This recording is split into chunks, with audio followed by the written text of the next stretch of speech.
Salam di dalam Dharma, Namo Sang Hyang Adi Budaya, Namo Buddhaya, dan salam sejahtera bagi Bapak Ibu saudara sekalian di kalangan umat Buddha dan yang lainnya. Penanganan terhadap jenazah yang telah meninggal itu disesuaikan dengan 4 unsur pembentuk jasmani manusia. Sang Buddha menjelaskan bahwa jasmani kita itu terdiri dari 4 unsur. Ada unsur padat, ada unsur cair, unsur udara, ya, dan juga unsur panas. Keempat unsur ini bisa dikembalikan di alam semesta. Ada cara yang mudah agar keempat unsur itu bisa menyatu di alam semesta ini sesuai dengan unsur-unsur yang ada di dalam tubuh jasmani kita ini. Setelah seseorang meninggal, agar unsur padat dalam tubuh kita itu mudah menyatu dengan tanah, itu ada penanganan penguburan jenazah atau pemakaman, ya, biar langsung menyatu dengan unsur padat. Ada yang satu kepercayaan bahwa jasmani kita itu berasal dari tanah, langsung kembali ke tanah kalau dikubur atau dimakamkan. Dan juga dengan pertimbangan-pertimbangan tentu, kalau dikubur keluarga mempunyai pusaran tempat untuk mengingat dari orang tua yang telah tiada. Ada kadang-kadang ya di hari-hari tertentu, di bulan-bulan tertentu bisa mengunjungi dari kuburan orang tuanya. Namun dewasa ini penguburan ini di beberapa kota juga itu sudah beralih karena pertimbangan-pertimbangan tempatnya sekarang susah, ya, cari kuburan dan juga mahal, dan juga anak-anak sudah merantau di luar kota, jadi tidak sempat lagi mengurusi kuburan, maka memakai cara yang lain. Kemudian unsur yang lainnya biar menyatu dengan mudah ke asalnya, unsur api dikremasi atau dibakar, ini langsung menyatu dengan api, ya, unsur panas dalam tubuh kita. Kemudian ada unsur angin dan unsur gerak. Bagaimana bisa menyatu dengan angin? Ada pemakaman angin. Pemakaman angin itu ditaruh saja, ditaruh di alam terbuka atau di hutan atau daerah-daerah tertentu. Seperti kalau Bapak Ibu pergi ke Bali, di Trunjang itu tidak dikubur, tidak dikremasi, tidak dibakar, ditaruh di bawah pohon saja, pemakaman angin, ya, menyatu dengan udara. Kemudian ada lagi di Tibet namanya pemakaman langit, ya.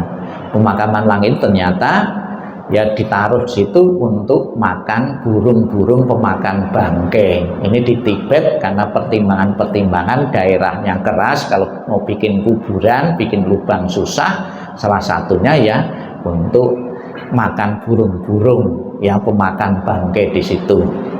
Kemudian yang terakhir unsur pembentuk jasmani kita ada unsur air. Bagaimana biar menyatu dengan air? Ada jenazah itu, ya, jasad itu ditenggelamkan, ya, atau dihanyutkan di sungai.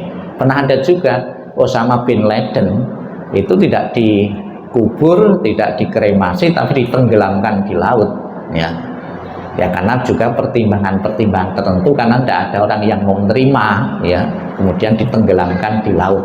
Di zaman Sang Buddha di India sana, ya, pemakaman dengan air dihanyutkan itu sudah biasa juga. Bahkan kapan hari di beberapa tahun yang lalu di saat COVID, keluarga-keluarga yang tidak mempunyai biaya pemakaman dan penguburan, ada indikasi jenazah itu dihanyutkan di sungai saja, ya, karena lebih murah, lebih praktis mungkin, tapi juga saat ini menimbulkan masalah, ya, menimbulkan polusi, ya, air. Penanganan apapun terhadap sisa jasmani manusia tidak menjadi masalah, namun yang terpenting, ya, adalah kesadaran dari arwah ini yang meninggal ini, bahwa berakhirnya jasmani dengan kematian jasmani ini bukan berakhir segalanya. Arus kesadaran atau roh ini akan melanjutkan ke alam-alam berikutnya selama seseorang itu belum mencapai kesucian. Kalau seseorang sudah mencapai kesucian, berhenti untuk bertumimba lahir. Nah, bagi mereka yang belum bisa mencapai kesucian, itu akan melanjutkan ke alam-alam berikutnya disesuaikan dengan perbuatan-perbuatan yang dilakukan semasa hidupnya. Pelimpahan jasa pada hari ini kita peringatan 3 tahun adalah antisipasi sekiranya almarhum itu kebajikannya kurang memadai untuk telah di alam-alam berikutnya, alam-alam yang baik, alam-alam surga, adalah membantu perjalanan arwah dengan memberikan pelimpahan jasa, sebuah bentuk kepedulian dan simpatik yang hidup kepada yang telah meninggal, membantu perjalanan di alam berikutnya agar telah di alam bahagia. Ini yang pertama.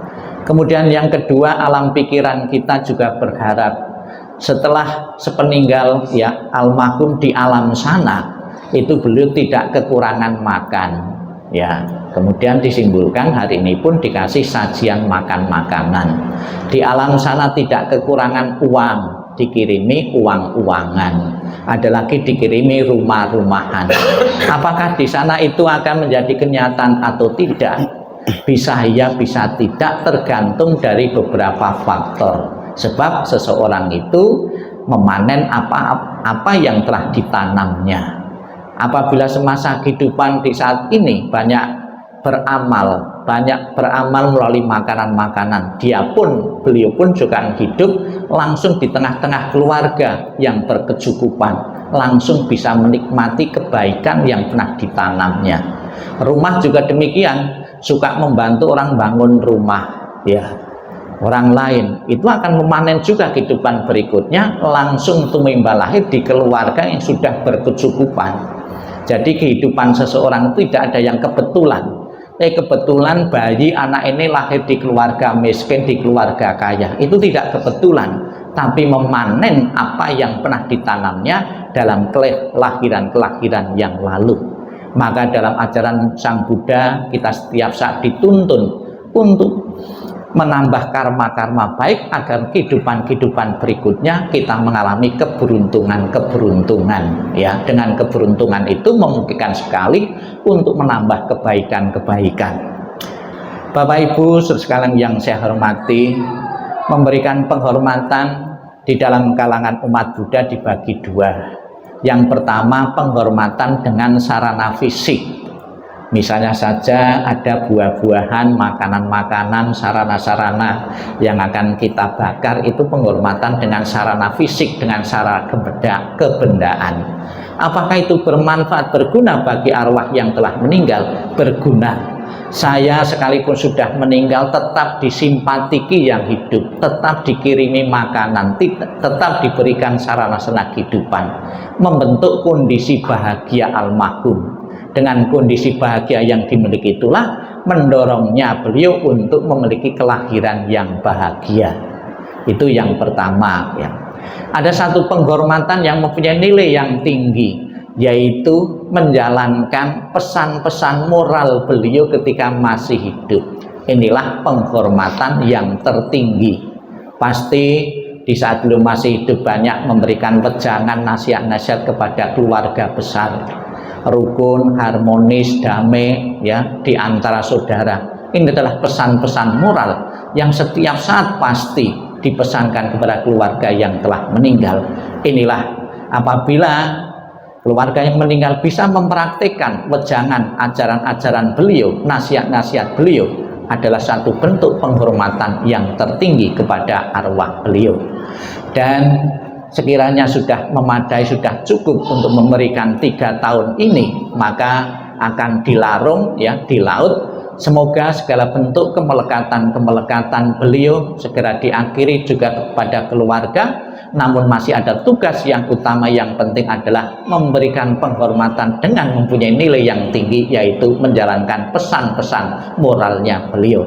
Selamat jalan almarhum. Semoga di saat kita peringatan 3 tahun ini benar-benar membantu perjalanan arwah menuju alam bahagia, dan juga keluarga besar yang ditinggalkan segera merelakan, mengikhlaskan sepenuhnya kepergian almarhum menuju alam yang lain.